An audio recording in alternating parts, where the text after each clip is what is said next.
네, 인사드리겠습니다. 안녕하세요. 반갑습니다. 오늘은 용서와 회복 설교 시리즈 세 번째 시간입니다. 첫 시간에는 용서가 왜 중요한지에 대해서 제가 말씀을 드렸었습니다. 우리가 이 세상 가운데 용서받은 자들로서 용서함으로써 차이를 드러내고 그렇게 해서 하나님께 영광을 돌릴 수 있다라는 말씀을 드렸었고요. 지난 시간에는 그러면 우리가 해야 될 용서가 어떤 용서인지에 대해서 말씀을 드렸습니다. 바로 하나님을 닮은 용서입니다. 하나님을 닮은 사랑과 공의로 우리가 용서를 합니다. 오늘은 우리가 무엇이 우리를 이제 용서할 수 있게 하는지 그 용서의 동력에 대해서 말씀을 나누려고 하는데요. 오늘 말씀의 제목은 어려움은 불가능이 아니다입니다. 어려움은 불가능이 아니다. 성경은 창세기 37장 말씀을 펴두시면 될 것 같습니다. 어려움은 불가능이 아니다. 제가 이 제목을 이제 제 워드 프로그램에다가 이렇게 띄워놓고서 화면에다 이렇게 놓고서 이렇게 보고 있었는데 제 아들이 이렇게 제 방에 들어와서 그거를 이렇게 쭉 읽더라고요. 읽으면서 어려움은 불가능이 아니다. 이제 그렇게 읽더니 아빠가 왜 뻔한 얘기를 여기다 써놨어요. 그러더라고요. 왜 당연한 얘기를 거기다 써놨냐라는 거죠. 그래서 뭐라고 대답을 해줄까 생각을 하다가 이렇게 얘기를 해줬습니다. 어려움이 불가능이 아닌데 가끔씩 우리가 어려운 일이 있으면 그게 불가능한 것처럼 그렇게 생각해서 그 얘기를 하려고 써놨다라고 얘기를 했습니다. 오늘 제가 그래서 초등학교 2학년도 다 알고 있는 상식, 어려움은 불가능이 아니다라는 말씀을 드리려고 합니다.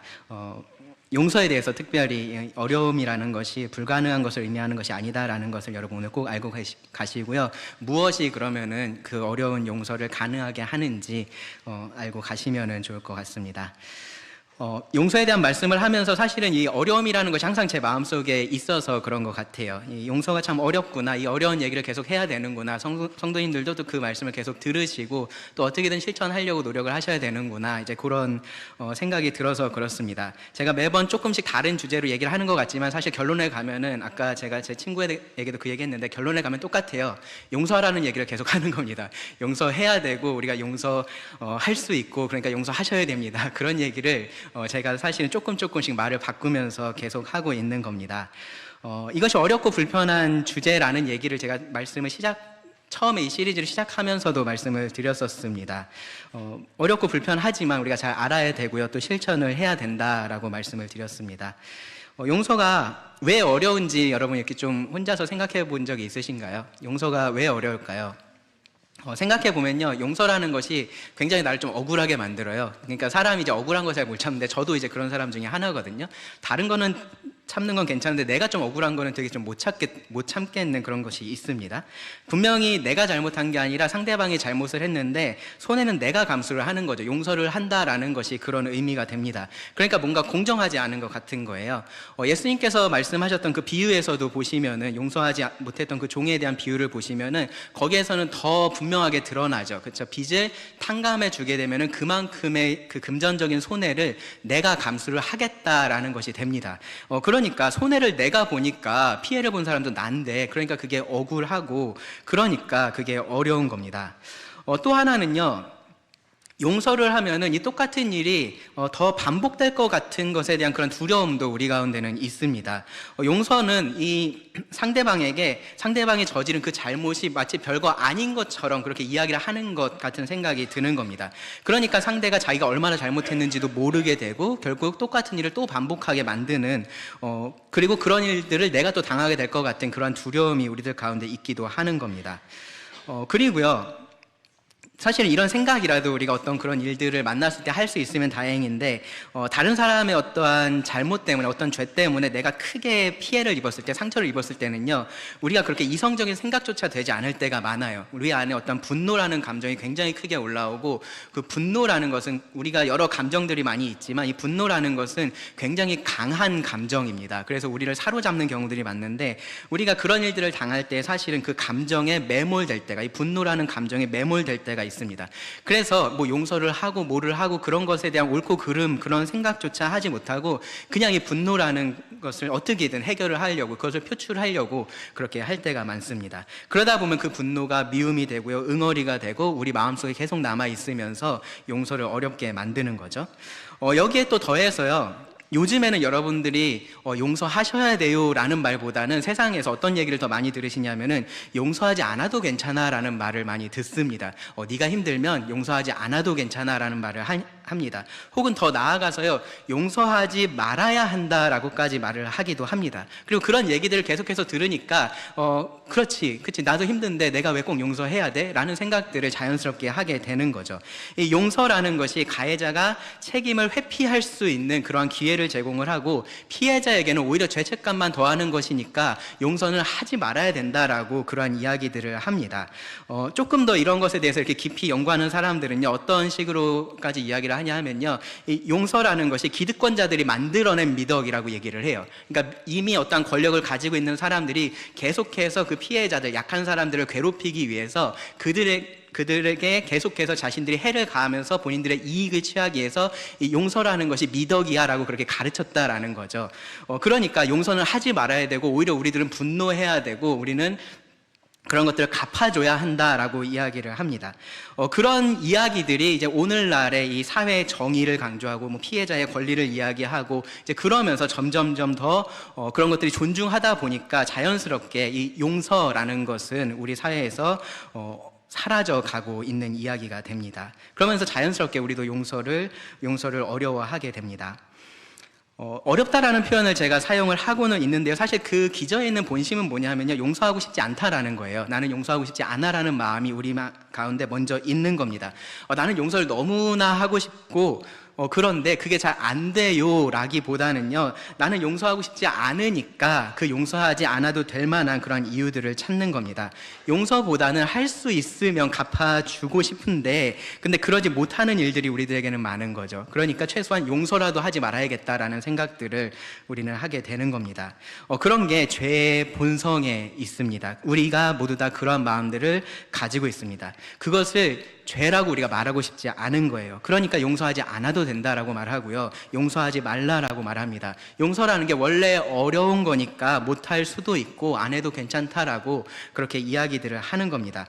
어려운 것을 불가능한 것과 같은 의미로 슬쩍 바꿔놓고서 그렇게 사용을 하고 있는 겁니다.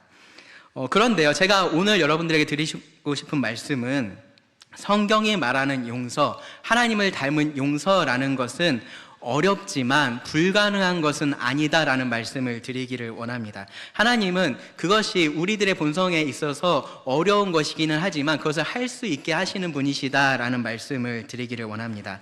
두 사람의 예를 가지고서 말씀을 좀 드리려고 하는데요, 첫째는 요셉이고요, 구약에 나오는, 하나는 신약에 나오는 빌레몬입니다. 그 두 사람의 이야기를 통해서 우리가 이 사실, 우리가 용서라는 것이 가능하다라는 것을 좀 확인하기를 원하고요, 그리고 그러면은 무엇이 그 어려운 용서를 우리로 하여금 가능하게 하는지, 그 동력에 대해서 같이 좀 생각을 해 보겠습니다.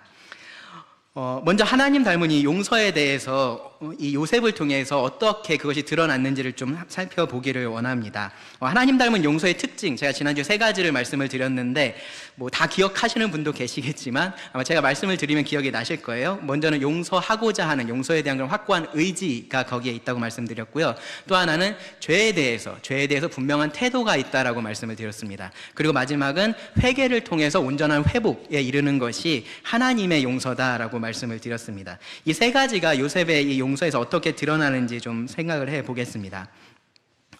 요셉이 처음 이제 성경에 등장하는 것은 창세기 30장입니다. 30장에 보시면은 이제 요셉의 아버지 야곱이 나오는데요, 이 야곱이 2 아내를 둡니다. 아시죠, 그렇죠? 레아하고 라헬입니다. 2 사람이 어떤 관계였죠? 네, 친자매 관계였습니다. 친자매 관계였는데 이 2 사람 모두하고 야곱이 결혼을 하게 됩니다. 원래부터 그렇게 의도했었던 것은 아닌데, 야곱은 라헬을 사랑해서 라헬과 결혼하려고 했는데 그들의 아버지, 외삼촌이었죠, 그렇죠? 라반이 속여서 레아하고 먼저 결혼을 하게 되고 그 다음에 라헬과도 결혼을 하게 돼요. 그러니까 따지고 보면 레아하고는 어쩔 수 없이 결혼을 한 거고, 라헬은 사랑해서 결혼을 한 그러한 상황인 겁니다. 결혼하고 나서도 야곱은 여전히 라헬을 더 사랑을 했습니다. 그러다 보니까 요 2 아내들 사이에서 긴장감이 있었고요. 서로가 서로를 시기하면서 경쟁하는 그런 관계가 만들어졌습니다. 이제 그것이 아들을 낳는 것으로 그렇게 이제 드러나게 돼요. 이게 어떻게 보면은 오늘날의 기준에서 보면은 조금 뭐 그거 갖고 그러지 약간 그렇게 생각할 법한 일이지만 사실은 이 시대에 그 굉장히 중요한 일이었습니다. 아이를 낳느냐 마느냐, 아들을 낳느냐 못 낳느냐, 상속자가 되느냐 마느냐, 그런 것이 그 여자의 그런 위치를 결정하는 그러한 일이었기 때문입니다. 레아는 아들을 넷이나 낳았어요. 근데 라헬은 그러지를 못했습니다. 그런 상황이 그렇게 되니까 라헬이 야곱한테 뭐라고까지 얘기를 했냐면은 내게 자식을 낳게 하라. 그렇지 아니하면 내가 죽겠노라. 네, 그 정도로 이 일이 심각했었다라는 거죠. 그러면서 라헬이 자기 여종을 줘서 이제 남편에게 줘서 아들을 낳게 하고요. 또 그것에 대항해서 레아도 또 자기 여종을 줘서 또 아들을 낳게 하고 이제 그러한 일들을 합니다. 그러다가 결국은 라헬도 아들을 낳게 됩니다. 나중에 가서 아들을 낳게 됩니다. 이름이 혹시 뭔지 아시나요? 요셉입니다. 요셉. 혹시 요셉의 이름 뜻도 아시나요? 더하다입니다. 더하다. 무슨 의미로 그렇게 한 겁니까? 다른 아들을 더 갖기 원한다라는 의미로 자기 아들 이름을 요셉이라고 지은 겁니다. 그만큼 이 경쟁이 심했었다라는 거죠. 나중에 라헬은 이제 그 요셉의 동생인 베냐민까지 낳고 나서 죽게 됩니다. 자, 이런 역사가 있었습니다. 어머니들 사이에서 그런 역사가 있었던 거죠. 기본적으로 그러니까 그들이 낳았던 그 아들들, 자녀들 사이의 관계가 좋기가 어려웠겠죠. 당연히 그러한 상황 속에 있었을 겁니다. 근데 거기에 더해서요, 지금 창세기 37장을 펴고 계시면요, 37장 3절을 보시면 야곱은 이 요셉을 편애를 했습니다. 3절 보시면은 요셉은 노년에 얻은 아들이므로 이스라엘이 여러 아들들보다 그를 더 사랑했다라고 얘기를 합니다. 노년에 얻은 아들이었었고 또 자기가 더 사랑했었던 아내가 나중에 어렵게 낳은 아들이잖아요. 그러니까 더 사랑하는 것이 어쩌면 이 야곱의 입장에서는 뭐 자연스러운 일이었다라고도 생각을 할 수도 있습니다. 10손가락 깨물어서 안 아픈 손가락 없죠? 네, 겉으로는 없다라고 얘기를 일단은 하셔야죠, 그렇죠? 속으로는 여러분들이 사실은 아픈 손가락, 안 아픈 손가락이 있을 수도 있습니다. 사람이다 보면은 모든 자녀들에게 똑같이 마음이 가지 않고 누군가에게 마음이 더 갈 수도 있어요. 그러한 것들은 우리가 어쩔 수가 없습니다. 근데 중요한 건 뭐냐면은 그렇다고 해서 편애하는 것은 잘못된 거죠. 그것을 겉으로 드러내는 것은 잘못된 일입니다. 그것은 부모로서 하지 말아야 될 일입니다. 근데 보면은 야곱은 그렇게 했었던 겁니다. 네, 요셉을 편애를 했습니다. 보시면은 어떻게 편애를 했냐 하면요, 채색 옷을 지어 입혔어요. 그 3절 끝에 보시면은 그를 더 사랑함으로 그를 위하여 채색 옷을 지었더니라고 말을 합니다. 그러니까 이게 여러분 그냥 요셉이 더 예쁘니까 다른 애들은 거적대기 옷 입히고 얘는 조금 더 예쁜 옷 입히고 뭐 그런 개념으로 여러분들 생각하실 게 아니에요. 그거 이상의 의미가 있습니다. 뭐냐면요, 야곱은요 아마도 요셉을 자신의 상속자, 이 형제들 중에 리더로서 생각을 이 어렸을 때부터 하고 있었던 것 같습니다. 그래서 이 아이에게 특별한 옷을 입히고 그러한 지위를 줬던 거죠. 그러면서 이 형제들을 감독하게 하는 일을 요셉에게 맡겼었던 것 같습니다. 그래서 2절을 보시면은 그 2절 제일 끝에 37장 2절 끝에 보면은 그가 요셉입니다. 요셉이 그들의 잘못을 형들의 잘못을 아버지에게 말하더라라고 이야기를 해요. 그러니까 이게 요셉이 그냥 어린 나이에 철없이 형들 잘못하는 거 보면서 아빠한테 가서 막 고자질하고 여러분들 그런 것으로 생각하실 수 있는데 그런 모습보다는 이 요셉이 이들을 관리 감독을 했었다라는 상황으로 보셔야 됩니다. 가서 형들이 악한 일들을 하면 그것을 아버지에게 알리는 일을 하고 있었다라는 거죠. 그래서 이 뒤에도 보시면 형들이 양을 치러 갔을 때 아버지가 누구를 보내요? 요셉을 보내잖아요. 가서 잘 있는지 보고 와라라고 이야기를 합니다. 얘들이 무슨 사고 치고 있지 않은지 그런 것들 관리 감독을 요셉에게 맡겼었던 겁니다. 단순한 심부름이나 그런 것이 아니었던 거죠. 그러니까 이 형들의 입장에서도 지금 그런 관계들이 눈에 보이니까 이 요셉이 좋게 보이지가 않았습니다. 아버지가 요셉을 더 사랑한다는 것이 너무나 눈에 분명하게 보였습니다. 4절을 보시면은 그의 형들이 아버지가 형들보다 그를 더 사랑함을 보고라고 말을 합니다. 그래서 요셉을 시기하고 미워했습니다. 그리고 거기에 기름을 부었던 게 이 요셉이 자기 꿈에 대해서 얘기를 했었던 거죠. 자기가 이 형들보다 더 높은 사람이 될 것이다 라는 그러한 이야기들을 형들에게 했고요. 그래서 형들은 미워하게 됐습니다. 자, 요 미워했던 부분 빼고요. 요 앞에까지 얘기들을 여러분 가만히 한번 생각해 보세요. 누가 피해자고 누가 가해자일까요? 요 요셉과 형들과의 관계를 가만히 생각해 보시면 누가 피해자고 누가 가해자입니까? 형들이 피해자죠. 네, 형들이 피해자입니다. 라고 얘기할 수 있어요. 그렇죠? 지혜로웠으면 이런 얘기들을 굳이 형들한테 가서 막 이렇게 자랑하듯이 이야기하지는 않았을 겁니다. 근데 어쨌든 이러한 것들로 인해서 부모들의 죄로 인해서 요셉의 부주의함으로 인해서 형들은 상처를 입은 거예요. 그것이 뭐 한 번, 두 번 그랬던 것이 아니라 그들의 평생을 계속해서 그렇게 따라왔었던 겁니다. 이들은 피해자들입니다. 피해자들. 그러면은 이들이 분노할 수 있는 권리가 생길까요? 이들에게 미워할 수 있는 권리가 생길까요?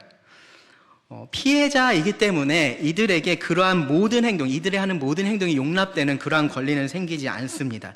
여러분, 이들이 만약에 하나님과 같은 용서를 하려고 했었다면 이 관계가 어떻게 됐을까요? 아버지를 찾아가서 아버지 이렇게 하시는 것이 저희들에게 상처가 됩니다.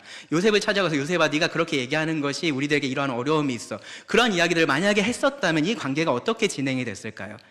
달라졌을 겁니다. 그렇죠? 그 죄의 결과를 이들이 감당하지 않아도 됐었을 겁니다. 그들은 서로 회복해서 화목한 가정으로서 정상적인 가정의 모습으로 자라갈 수 있었을 겁니다.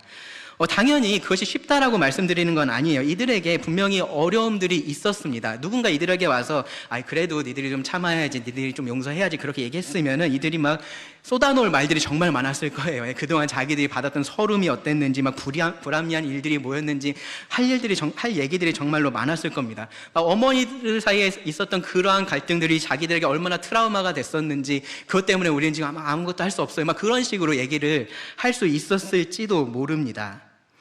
그런데 그렇다고 해서 이들의 미움이 정당화되는 것은 아닙니다. 이들은 미워하기를 그들이 선택을 했었던 겁니다.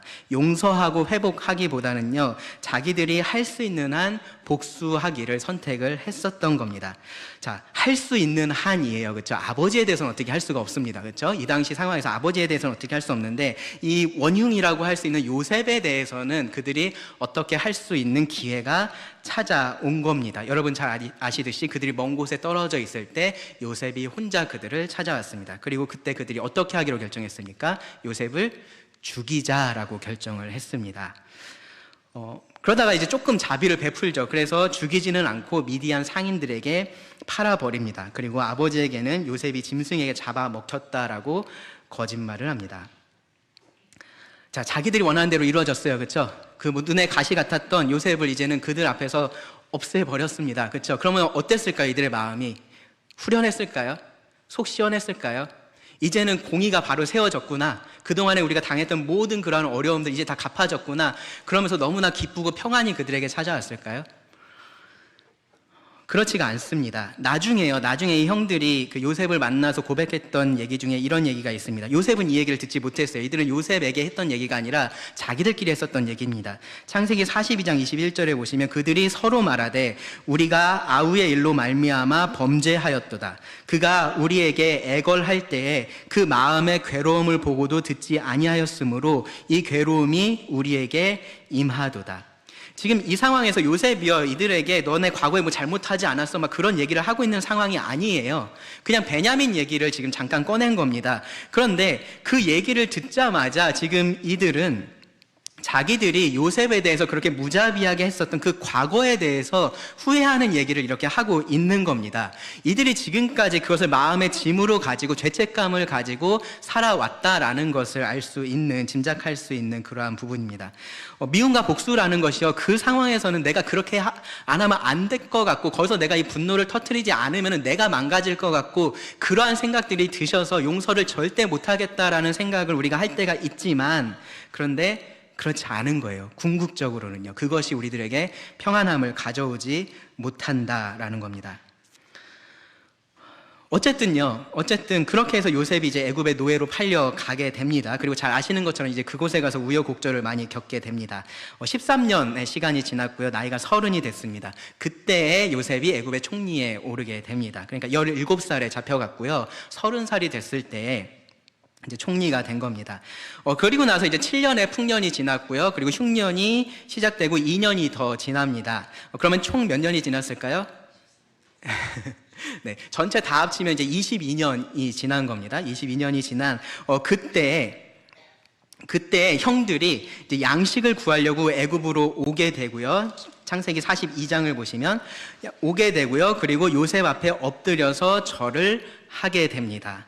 17살에 자기를 죽이려고 했다가 죽이지는 않고 노예로 팔아버렸던 그 형들을 22년 만에 다시 만나게 된 겁니다. 그리고 지금 그 상황은 어떤 상황이냐면요, 자기는 이 높은 자리에 앉아있고 그 형들은 그 앞에서 엎드려서 절하면서 자기에게 은혜를 구하고 있는 그러한 상황이었습니다. 먹을 것을 구하고 있는 상황이었습니다. 자, 여러분 이런 상황이 있었으면 여러분 어떻게 하셨을 것 같습니까? 여러분들 그동안에 지나왔던 그 13년, 22년의 시간들이 생각나지 않으셨겠습니까? 그동안에 자기가 얼마나 괴로워했었는지, 얼마나 이 사람들 때문에 많은 고생을 했는지 그런 것들이 떠오르지 않았겠습니까? 심지어 내가 지금 이 사람들보다 훨씬 더 좋은 위치에 있어요. 그렇죠? 원하기만 하면은 내가 이 사람들한테 마음대로 할 수 있는 그런 힘이 나한테 있는 상황입니다. 만약에 요셉이요, 그동안 계속해서 이 형들에 대한 미움을 간직해 오면서 그 마음의 응어리를 가지고 원한을 품고 왔었다면요, 그것을 풀 수 있는 최고의 기회가 찾아온 겁니다. 그동안 복수의 칼을 22년간 갈아왔었다면 지금 천재일우의 기회가 온 겁니다. 어쩌면 이렇게 생각했을지도 몰라요. 아, 하나님께서 드디어 갚아주시는구나. 내가 그동안 고생했던 거 하나님께서 다 아시고 이제 이 형들에게 복수할 수 있는 기회를 나한테 허락하시는구나. 그렇게 생각했을지도 모릅니다. 복수할 마음이 있었으면 복수할 수 있는 상황이었어요. 그리고 이 요셉의 상황을 알고 있는 사람이라면 누구도 요셉에 대해서 너 그렇게 하면 안 돼 라고 말할 수 없었던, 어려웠던, 그렇게 말하기 어려웠던 그러한 상황 가운데 있었던 겁니다. 여러분이 요셉이라면 그 상황에서 어떻게 하셨겠습니까? 그 뒤에 이어지는 말씀을 읽어보면요, 이 요셉의 하는 일이요, 이 요셉의 선택이 되게 좀 의아해요. 네, 왜 이렇게 하는지 모르겠다라는 생각이 듭니다. 요셉은요, 이 형들을 정탐꾼이라고 막 의심을 하면서 감옥에 가뒀다가요, 그 중에서 시므온 한 사람만 남기고 나머지 형제들 다 양식을 줘서 집으로 돌려보냅니다. 그러면서 동생 베냐민을 데려오라고 그렇게 얘기를 해요. 이게 뭔가 복수하는 것 같기도 한데 근데 좀 소심한 것 같고, 용서라고 보기에는 뭔가 좀 석연치 않아요. 그러니까 이 장면이 되게 좀 의아합니다. 복수를 하려면 제대로 해야 될 것 같잖아요. 그렇죠? 형들을 다 그냥 사형을 시켜버리거나 아니면 뭐 평생을 감옥에 그렇게 가둬버리거나 그렇게 해야 될 것 같습니다. 그게 아니면요, 이 형들을 다 노예로 삼아가지고 자기 집에 두는 거죠. 그러면서 자기가 얼마나 성공했는지를 계속해서 보여주면서 형들을 조롱하고 그렇게 해야지 뭔가 시원한 복수가 될 것 같습니다. 요즘에 이제 그런 복수를 주제로 한 영화들 같은 거 있어요. 그런 거 보면 되게 잔인하게 복수하는 장면들이 나옵니다. 제가 여기 시나리오를 짧게 썼는데 아까 첫째 시간에 읽어드렸더니 막 그러시더라고요. 너무 잔인한 것 같아서 제가 읽어드리지 않을게요. 나중에 궁금하면 물어보세요.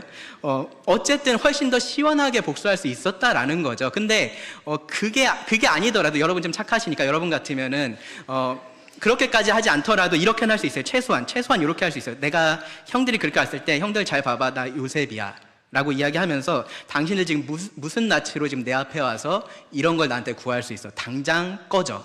그렇게 얘기할 수 있을 겁니다. 그리고 다시는 내 눈앞에 띄지 마라고 이야기할 수 있을 겁니다. 다시 내 눈앞에 띄면 그땐 정말 끝이야 라고 이야기할 수 있었을 겁니다. 어떠세요? 그렇게 했으면 시원한 복수가 됐겠죠? 근데 그렇게 하지 않아요. 그렇게 하지 않습니다. 반대로요, 만약에 용서를 하려고 그런 거였으면 진짜로 깔끔하게 그냥 했으면은 됐을 것 같습니다. 자기가 요셉이라는 거 알리고 그러면서 형들한테 형들 옛날에 그런 일들 있었는데 나 다 잊었어. 지금 나 봐, 나 잘 됐잖아. 그거 뭐 아무 상관없어. 그냥 우리 이제부터 잘 지내자. 그렇게 얘기할 수 있을 것 같습니다. 그렇게 해야 될 것 같아요. 그게 성경이 말하는 무조건적인 용서인 것처럼 우리는 그렇게 생각이 됩니다. 뭔가 둘 중에 하나가 돼야 될 것 같은데 요셉이 하는 건요, 이도 저도 아닌 것 같아요. 뭔가 일을 굉장히 복잡하게 만들면서 왜 저렇게 하는 거지? 하는 그런 생각이 듭니다.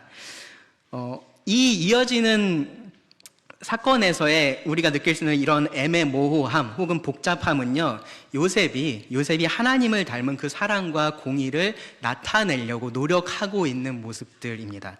그렇게 형들을 용서하려고 하는 모습들입니다. 이 요셉의 행동을 보면요, 분명히 처음부터 형들에게 복수하겠다라는 마음이 있었던 게 아니에요. 형들을 미워해서 어떻게 해야겠다라는 마음이 있었던 게 아닙니다. 분명히 용서하겠다라는 의지가 처음부터 요셉에게는 있었습니다. 그래서 형들을 보고 분노하지도 않았고요, 무슨 억울한 말을 하지도 않습니다. 미움을 표현하지도 않습니다.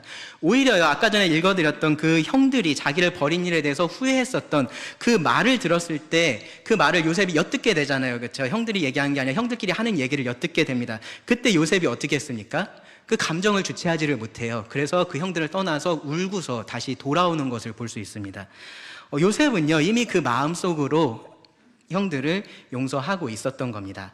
요셉이 했던 일은요, 형들이 회개를 했는지 안 했는지 간을 보고 있었던 게 아니에요. 회개했으면 내가 제대로 용서해주고 아니면은 끝이야, 그런 마음으로 그들을 보고 있었던 것이 아닙니다. 마음으로 형들을 이미 용서했습니다.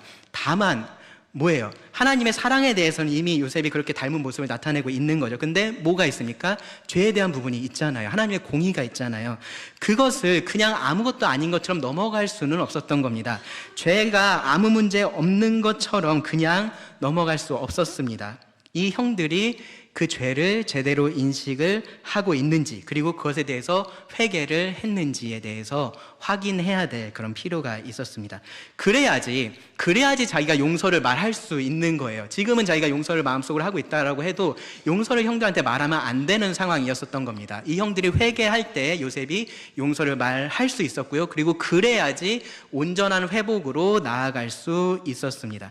그래서 요셉은 복수가 아니라 용서를 원했고 용서할 준비가 되어 있었다라고 우리가 생각할 수 있습니다. 그리고 이 죄를 묵인하지 않고 형들이 회개할 수 있도록 도왔다라고 우리가 말을 할 수 있습니다. 그리고 그렇게 해서 결국은 함께 회복으로 나아가기를 힘썼다라고 말을 할 수 있습니다. 하나님 닮은 그 용서의 과정을 지금 이렇게 밟기 시작한 겁니다.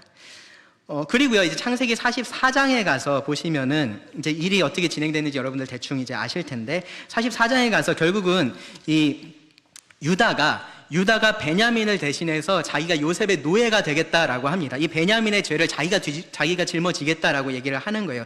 대신 그 값을 내가 다 치르겠다라고 이야기를 합니다. 그리고 그 얘기를 들었을 때 요셉은 더 이상 참지 못하고 45장에 가서 자신을 드러냅니다. 이제는 용서를 말할 때가 된 거예요. 이 형들의 회개가 분명하게 드러났기 때문에 이제는 용서를 하는 겁니다. 그럴 준비가 되어 있었고요, 이미 그 전부터 그 말을 하고 싶었었어요. 근데 이 형들의 회개가 이제 분명해지니까 지금 이야기를 하는 겁니다. 요셉에게 아무 상처가 없었다라고 우리가 말할 수 있을까요?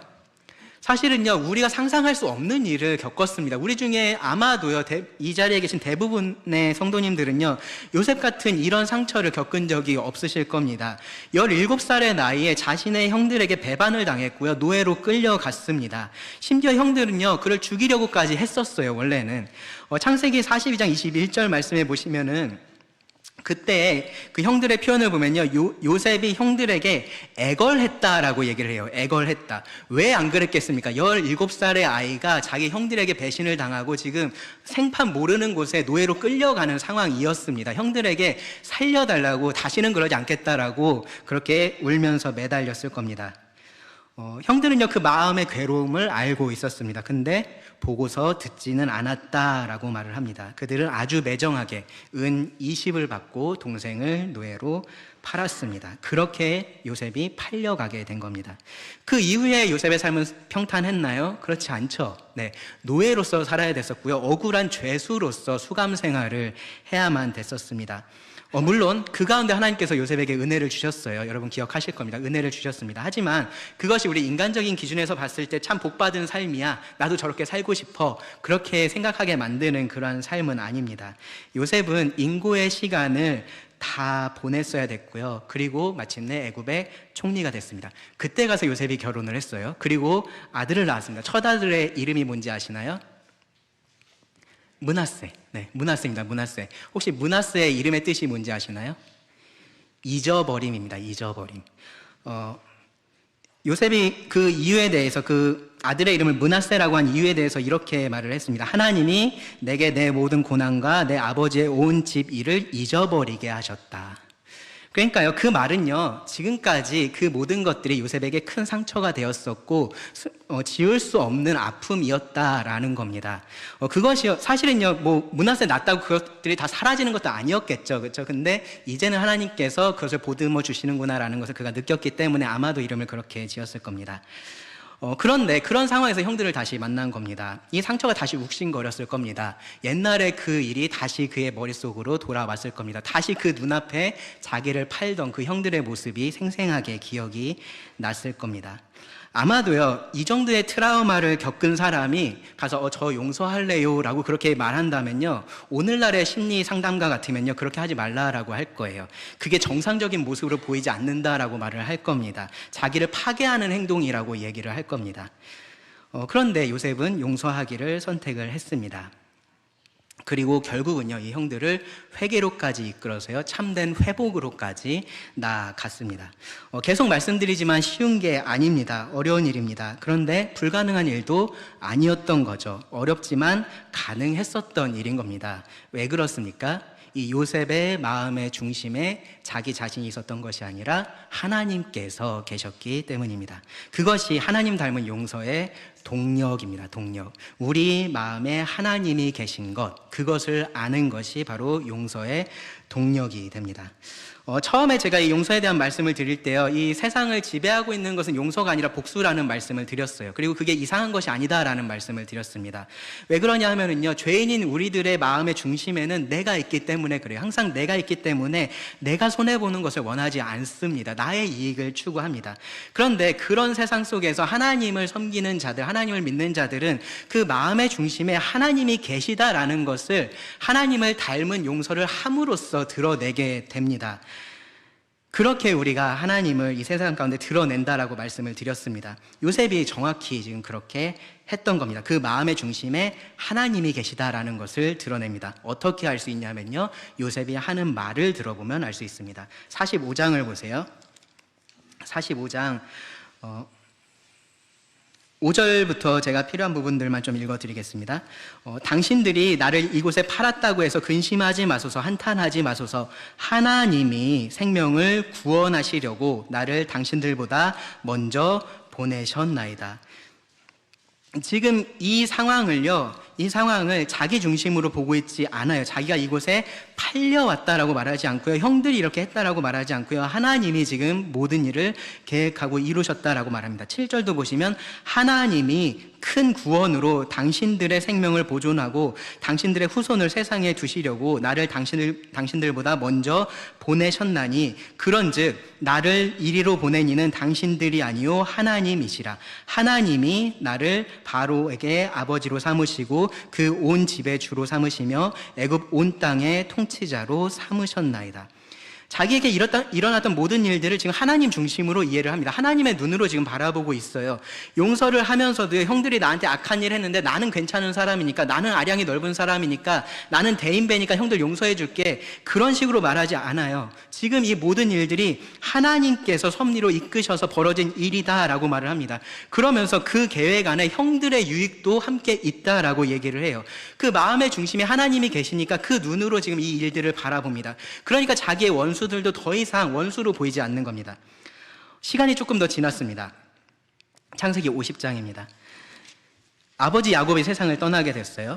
그러니까 이제 형들이 불안해하기 시작합니다. 지금까지 요셉이 우리들한테 잘 해줬는데 이게 아버지 때문에 그런 거 아니야? 불안해하기 시작합니다. 15절을 보시면, 50장 15절, 요셉의 형제들이 그들의 아버지가 죽었음을 보고 말하되 요셉이 혹시 우리를 미워하여 우리가 그에게 행한 모든 악을 다 갚지나 아니할까 하고, 이 형들에게 있어서는요, 이 세상의 복수가 너무 익숙했던 겁니다. 그것이 당연했었던 거예요. 자기들이 요셉에게 악을 행했다라는 것을 잘 알고 있었고요, 그런 경우에 일반적으로 세상에서는 복수한다라는 것도 알고 있었습니다. 그러니까 이제 불안하게 된 겁니다. 아버지가 그동안 가림막이 돼줬었는데 아버지가 이제 돌아가셨으니까 이제 우리 큰일 나는 거 아니야? 고민하기 시작합니다. 그래서 꾀를 내서 요셉에게 이렇게 말해요. 16절부터 보시면 요셉에게 말을 전하여 이르되 당신의 아버지가 돌아가시기 전에 명령하여 이르시기를 너희는 이같이 요셉에게 이르라 네 형들이 너에게 악을 행하였을지라도 이제 바라건대 그들의 허물과 죄를 용서하라 하셨나니 당신 아버지의 하나님의 종들인 우리 죄를 이제 용서하소서 하매 요셉이 그들이 그에게 하는 말을 들을 때 울었더라. 아마도요, 야곱이 진짜 이렇게 말하지 않았다라고 저는 생각을 합니다. 생각해 보세요. 만약에 요셉에게 형들 용서해야 돼라는 말을 해야 될 것 같았으면은 형들에게 이렇게 가서 얘기하라고 하지 않았겠죠. 그렇죠? 그냥 요셉에게 얘기했으면 됩니다. 사실 그럴 기회가 있었어요. 충분히. 근데 그때 말하지 않았습니다. 형들은요, 지금 자기들이 불안하니까 지금 이런 말을 꾸며내고 있는 거예요. 요셉도 아마 조금만 생각했으면은 진짜 아버지가 그렇게 얘기하셨다고 아마 충분히 알 수 있었을 겁니다. 그런데 지금 이 형들과의 관계에 있어서 용서를 하고 말고에 있어서 이 아버지가 뭐라고 말했는지가 요셉에게 중요하지 않아요. 그렇죠? 왜 그렇습니까? 이미 용서했으니까요. 요셉은 이미 용서했습니다. 지금이 아니라 이미 훨씬 전에 처음에 형들을 만났을 때부터 그는 그 마음속으로 형들을 용서했습니다. 그리고 이 형들이 회개에 이를 수 있도록 도왔었고요. 그리고 아마도요, 요셉은요, 모든 것이 잘 해결되고 이제 우리가 회복됐다라고 그렇게 생각을 하고 있었을 거예요. 근데 이제 와서 형들이 이렇게 얘기를 하니까 요셉은 안타까운 마음을 금할 수가 없었을 겁니다. 그래서 그 말을 듣고 아마 울었을 거라고 생각을 합니다. 그런데요, 이제 형들은 거기서 한술 더 떠서 요셉한테 이렇게 얘기하죠. 18절 보시면 그의 형들이 또 친히 와서, 이제 그 전에는 사람들을 보내서 했던 얘기고 이제 직접 온 겁니다. 직접 찾아와서 요셉의 앞에 엎드려 이르되 우리는 당신의 종들이니이다.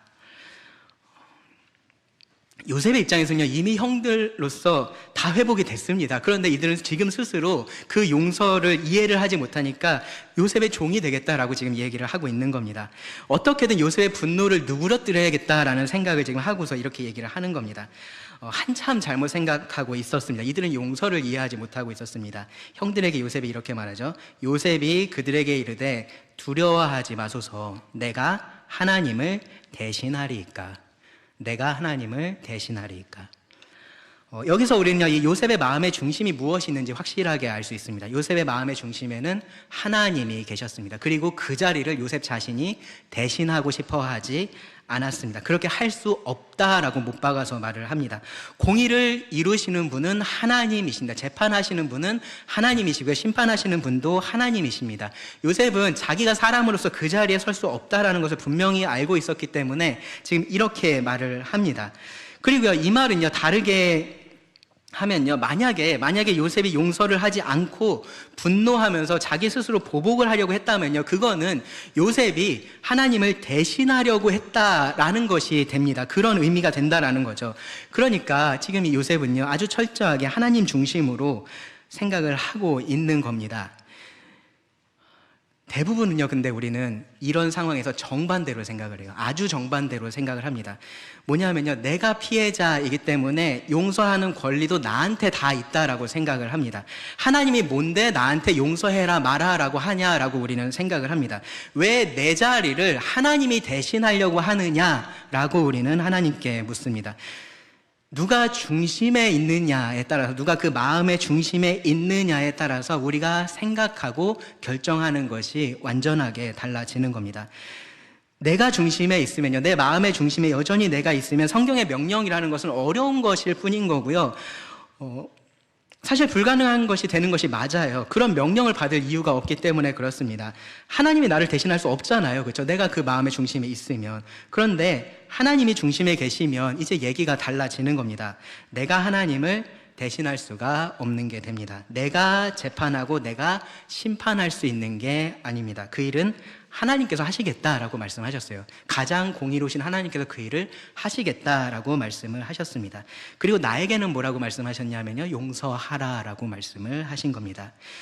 우리는요, 우리가 재판하고 정죄하는 것으로 하나님 닮은 모습을 드러내는 것이 아니라요, 용서하는 것으로서 하나님 닮은 모습을 드러냅니다. 20절을 보시면 요셉이 이렇게 덧붙이죠. 당신들은 나를 해하려 하였으나 하나님은 그것을 선으로 바꾸사 오늘과 같이 많은 백성의 생명을 구원하게 하시려 하셨나니.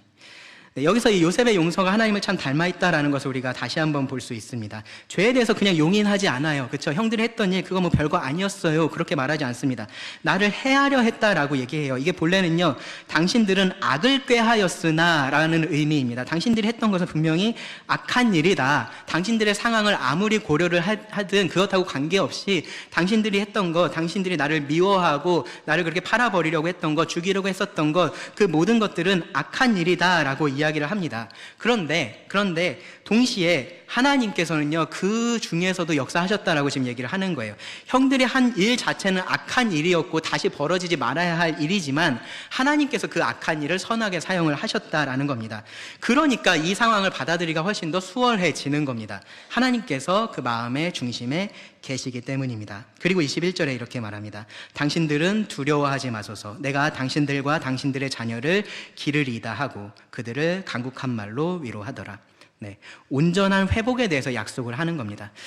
사실 이 시점에서 요셉의 감정이 어땠을까가 사실 궁금하기는 해요. 여전히 형들에 대한 어떤 그러한 응어리 같은 것이 남아있을까, 뭐 그런 것들이 조금 궁금하긴 합니다. 근데 그것에 대해서는 우리가 확신할 수 없죠. 다만 요셉은 용서하기로 그렇게 결정을 한 거고요. 그리고 그 용서에 대한 약속을 지금 확실하게 형들한테 주고 있는 겁니다. 뭐냐 하면은 악을 내가 선으로 갚겠다라고 약속을 하는 겁니다. 형들에게뿐만 아니라 그 자녀들에게도 그렇게 하겠다라고 말을 합니다. 뭐 형들이 어떻게 할지는 확신할 수 없어요. 그렇죠? 이것을 가지고 형들이 어떻게 할지는 확신할 수 없습니다. 다만 요셉은 자신의 입장에서 이 회복을 위해서 최선을 다하겠다라고 지금 약속을 한 겁니다. 이렇게 요셉이 하나님을 닮은 용서를 베풀 수 있었고요. 그리고 그 동력에 있었던 것은 뭐냐 하면은 바로 하나님이 그의 마음 중심에 있었던 그 사실이라는 겁니다. 생각해 보면요, 여러분 가만히 생각해 보세요. 요셉은 지금 출애굽기 전의 사람이잖아요. 그렇죠? 요셉이 십자가에 대해서 알았을까요? 예수님의 용서에 대해서 우리만큼 알고 있었을까요? 알지 못합니다. 네. 율법에 대해서도 알지 못하고 있었던 그러한 상황입니다. 그런데 하나님을 섬기는 사람이었습니다. 하나님을 경외하는 사람이었습니다. 그렇기 때문에 그는요, 하나님 닮은 용서를 이렇게 자연스럽게 보여주고 있다라는 겁니다. 아마 뭐 의도하지 않았을 거예요. 그렇죠? 하나님 닮은 용서에는 3가지 조건이 있는데 내가 이런 거 해야 되니까 내가 이렇게 해야지. 그렇게 하지 않았을 겁니다. 그렇죠? 그것은 나중에 저 같은 사람이 연구하면서 할 수 있는 일이고, 이 당시에 요셉이 했던 일은요, 하나님을 경외해서 그 하나님의 모습을 닮아서 용서하는 모습을 보여준 것, 그것입니다. 그 마음의 중심에 하나님이 계셨기 때문에, 그리고 그것이 그를 움직였기 때문에 가능했었던 일입니다. 그래서요, 여러분, 이런 면에서 보면은 우리들에게 있어서 용서는요, 최소한 요셉보다는 조금 더 쉬운 일이 돼야 돼요. 네, 요셉보다는 우리가 쉽게 용서할 수 있는 사람들이 되어야 됩니다. 뭐 쉽게 용서한다라는 게 용서 자체가 쉬워진다라는 얘기가 아니라 우리가 더 용서할 수 있는 사람이 되는 것이 맞다라는 겁니다. 예수님의 십자가를 우리는 알고 있습니다. 그 가치를 우리가 알고 있습니다. 우리가 어떤 용서를 받았는지를 우리는 분명하게 알고 있습니다. 그리고 하나님께서 우리 안에는 무엇을 주셨습니까? 성령님을 주셨잖아요. 그렇죠? 우리 안에 하나님이 실제 하고 계십니다. 그래서 용서받은 자는 용서하는 자라고 말씀을 할 수 있는 겁니다. 우리 마음의 중심에 하나님이 계시다면요, 이 용서하라라는 명령은 절대로 우리들에게 무리한 요구가 되지 않습니다. 그것을 이제 빌레몬서 말씀을 통해서 말씀을 끝으로 살펴보겠습니다. 신약 빌레몬서 말씀을 함께 보겠습니다. 빌레몬서는요, 바울이 빌레몬이라는 한 개인에게 쓴 편지이고요, 감옥에서 전도하면서 구원받았던 이 오네시모를 위해서 간구하는 그런 내용을 담고 있습니다. 오네시모는 여러분 아시겠지만 빌레몬의 종이었어요. 그렇죠? 근데 편지 내용을 보면은 그 빌레몬의 아마 돈을 훔쳐서 달아났던 것 같습니다. 도망했던 것 같습니다.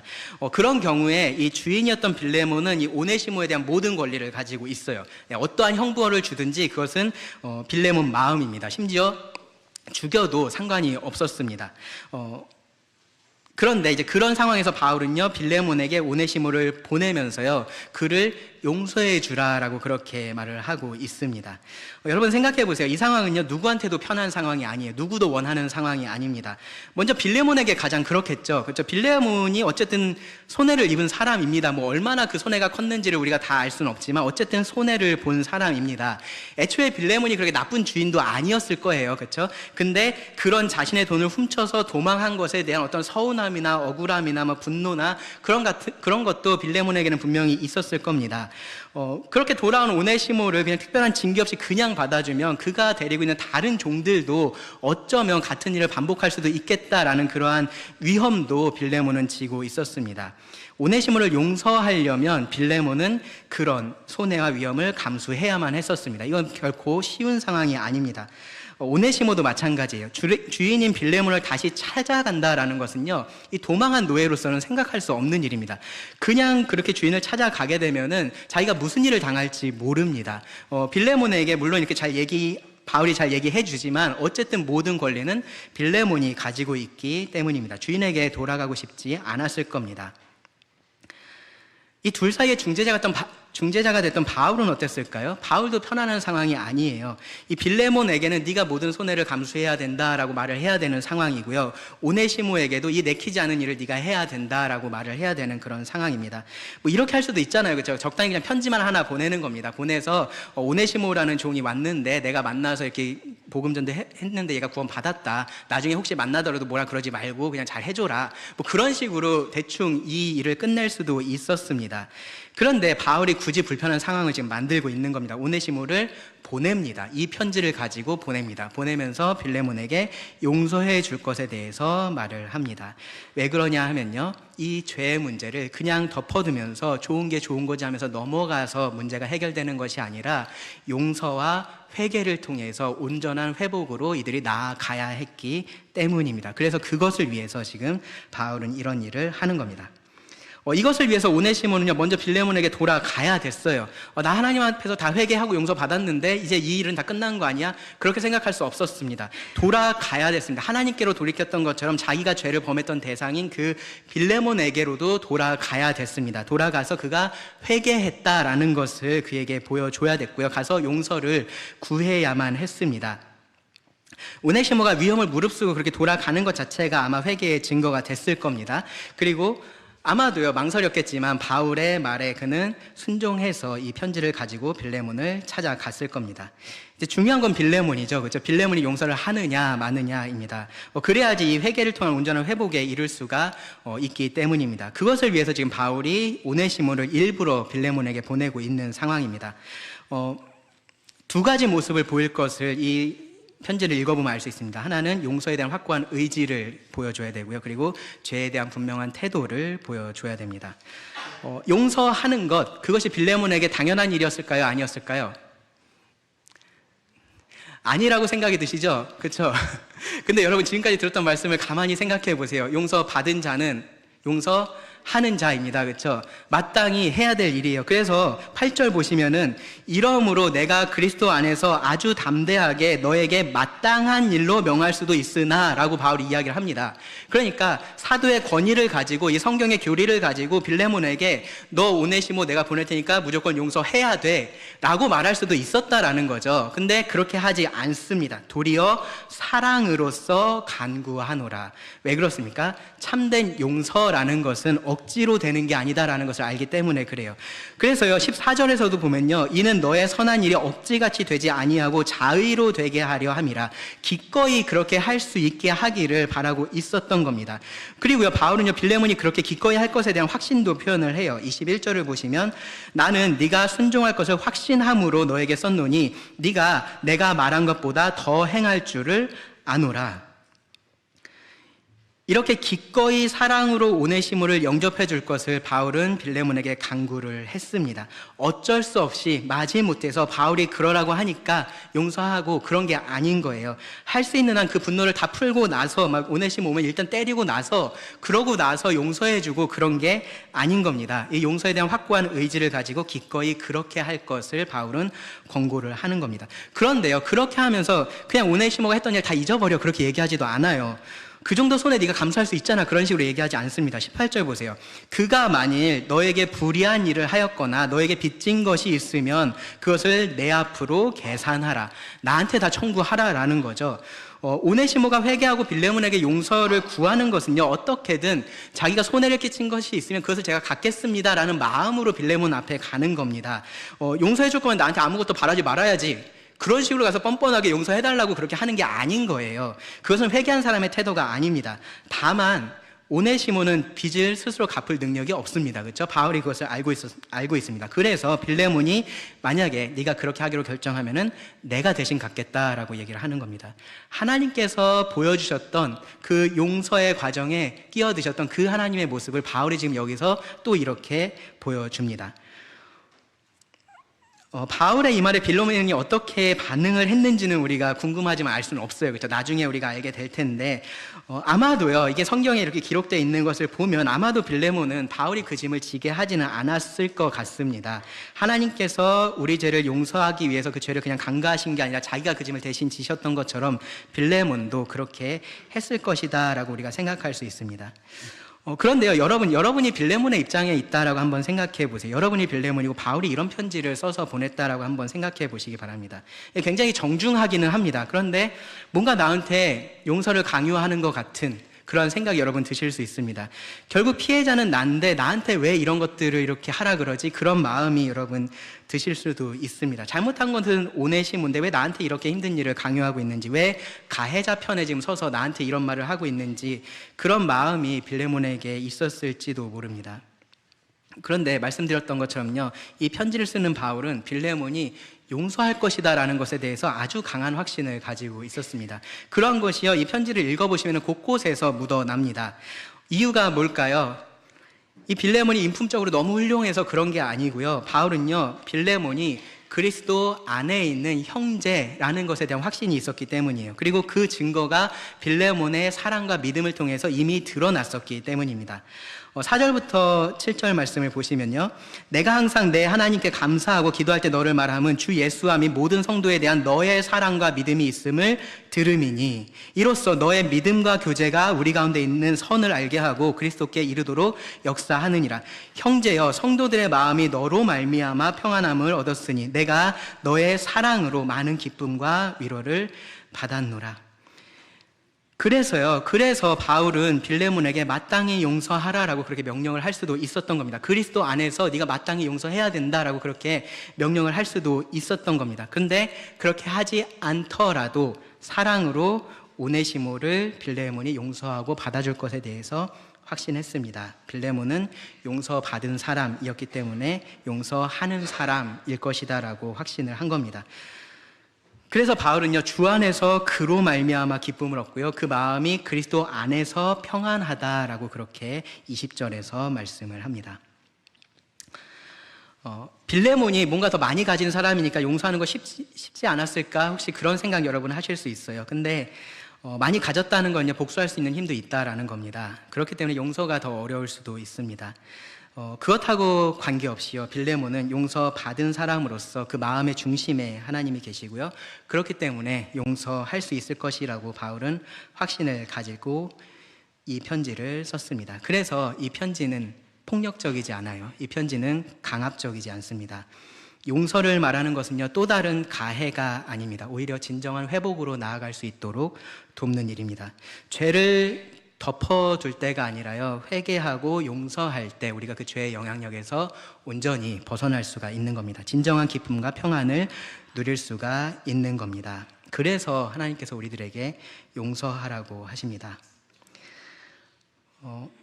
하나님을 닮은 용서라는 것이요, 어렵지만 가능합니다. 제가 3시간에 걸쳐서 이 용서에 대한 말씀을 계속 드렸어요. 처음 말씀드렸던 것처럼 말씀을 듣는 것 자체가 여러분 불편하실 수도 있습니다. 계속해서 들으면서 불편한 기억들이 떠오르실 수도 있습니다.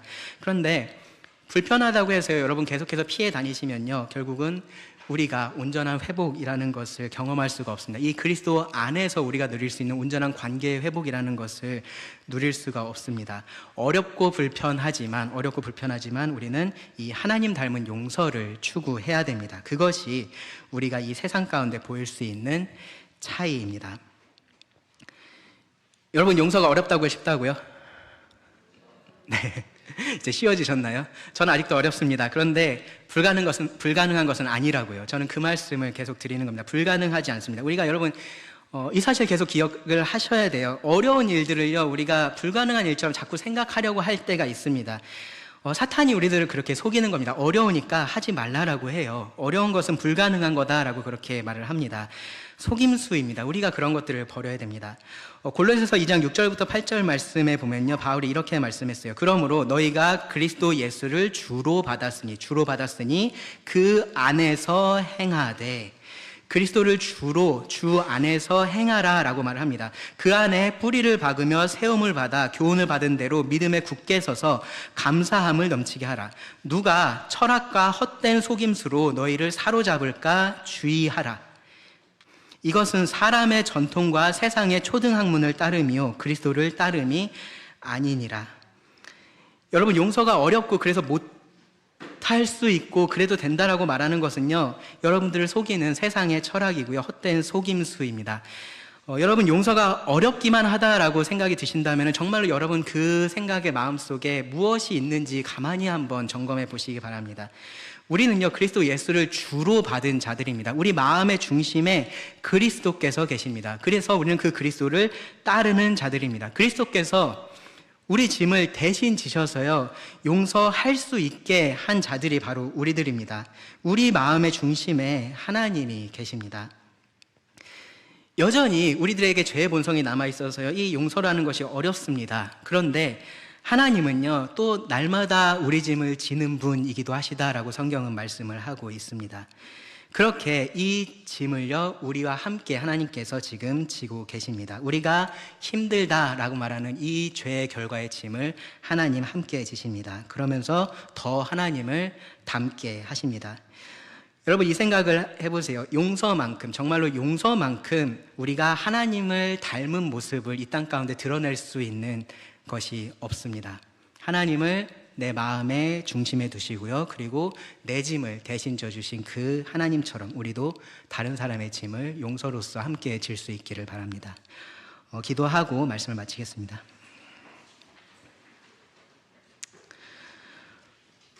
하나님, 우리가 하나님을 닮을 수 있게 하시고 또 그렇게 하나님을 세상 가운데 드러낼 수 있게 하심에 감사합니다. 때로 우리 짐이 무겁다라고 느껴질 때가 있지만 하나님은 그것보다 더 큰 짐을 우리들을 위해서 지셨고 또 여전히 또 날마다 우리 짐을 지고 계심을 기억하며 감사를 드립니다. 우리가 죄악된 나 중심의 생각을 버릴 수 있게 하시고 우리 마음의 주인이신 주님을 정말로 주인으로 모시고 그렇게 살아갈 수 있게 하여 주시기를 구합니다. 그렇게 하나님 닮은 용서를 이 세상 가운데 드러내서 하나님께 영광 돌릴 수 있는 하나님의 자녀들이 되게 하여 주시기를 구합니다. 들은 모든 말씀을 주님께 의탁드리오며 예수님 이름으로 기도합니다.